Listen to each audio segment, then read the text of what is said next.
Exam study में स्वागत है दोस्तों।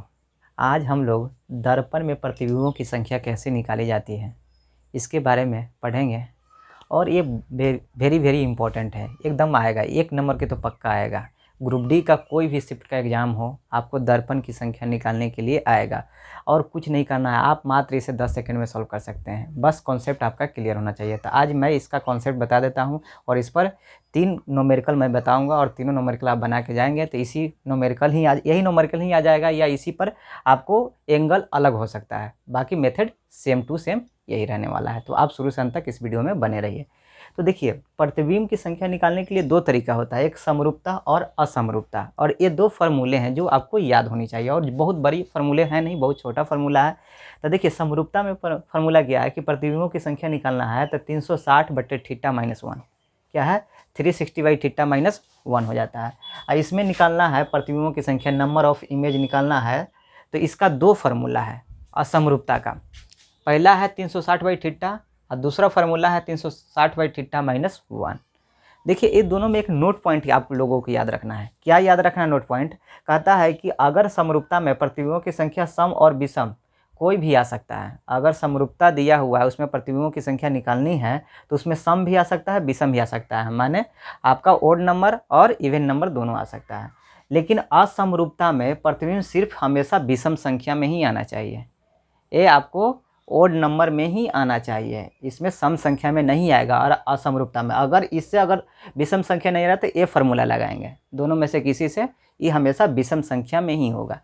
जैसे देखिए, प्रश्न दिया हुआ है, आप देखिए 2 समतल दर्पण को 120 डिग्री पर रखा गया है। तो समरूपता के आधार पर देखिए क्या कर रहा है, यहाँ बोल रहा है ना, समरूपता के आधार पर प्रतिबिंबों की संख्या ज्ञात कीजिए। तो देखिए, समरूपता के आधार पर प्रतिबिंबों की संख्या निकालने के लिए 360/θ ये फार्मूला होता है। और थीटा का वैल्यू हम लोगों को दिया हुआ है 120 डिग्री। तो थीटा का जब वैल्यू दिया हुआ है 120 डिग्री तो हम यहाँ निकाल सकते हैं। क्या कर देंगे, 360/θ, थीटा का वैल्यू कितना है 120 -1। आप इसको काटिएगा, 3 कट जाएगा, 3 - 1 तो कितना हो जाएगा 2, अर्थात प्रतिबिंबों की संख्या कितना हो गया 2। कितना इजी है, मात्र आप 10 सेकंड में या 5 सेकंड में इसे सॉल्व कर सकते हैं। चलिए अगले प्रश्न की बात करते हैं। प्रश्न संख्या जो 2 है, ये कह रहा है कि 2 समतल दर्पण को 120 डिग्री पर रखा गया है और असमरूपता के आधार पर, तो देखिए फार्मूला क्या लगेगा, असमरूपता के आधार पर प्रतिबिंबों की संख्या ज्ञात कीजिए। तो यहाँ 2 फार्मूले हैं। सबसे पहले फर्स्ट फार्मूला लगाएंगे, क्या है 360/θ। 360 है तो 60/θ, थीटा का वैल्यू क्या है 120 डिग्री। तो 120 डिग्री यहाँ काटेंगे, 3 से कट जाएगा और 3, तो 3 जो है सम संख्या है विषम संख्या, तो विषम संख्या है, इज द राइट आंसर। क्योंकि आप जानते हैं कि असमरूपता में सिर्फ विषम संख्या ही आ सकते हैं प्रतिबिंब की संख्या के रूप में। अगर विषम संख्या अगर नहीं आता तो हम ए वाला फार्मूला 1 माइनस कर देंगे। लगाना क्या है, वही फार्मूला है। अगर विषम संख्या नहीं आएगा, अगर सम संख्या आ जाए असमरूपता में तो 1 माइनस कर दीजिएगा, यही आपका नियम है। चलिए अगले प्रश्न की बात करते हैं। तो देखिए, 2 समतल दर्पणों को 90 डिग्री पर रखा गया है और समरूपता के आधार पर प्रतिबिंबों की संख्या कहते हैं। तो देखिए, समरूपता के आधार पर अगर प्रतिबिंबों की संख्या निकालना है तो समरूपता निकालने के लिए क्या होता है, 360/θ-1 होता है। समरूपता के आधार पर देखिए प्रतिबिंबों की संख्या निकालना है तो 360/θ-1 होता है। तो देखिए 360 है तो 360 थीटा का वैल्यू कितना है, इसमें 90 डिग्री वैल्यू है, कितना है 90 डिग्री।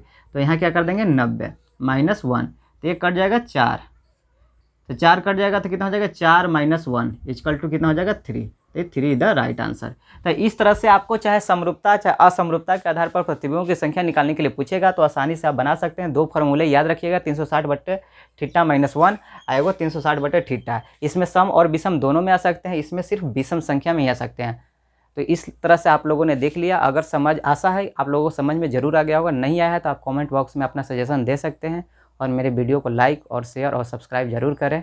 जय हिंद, वंदे मातरम।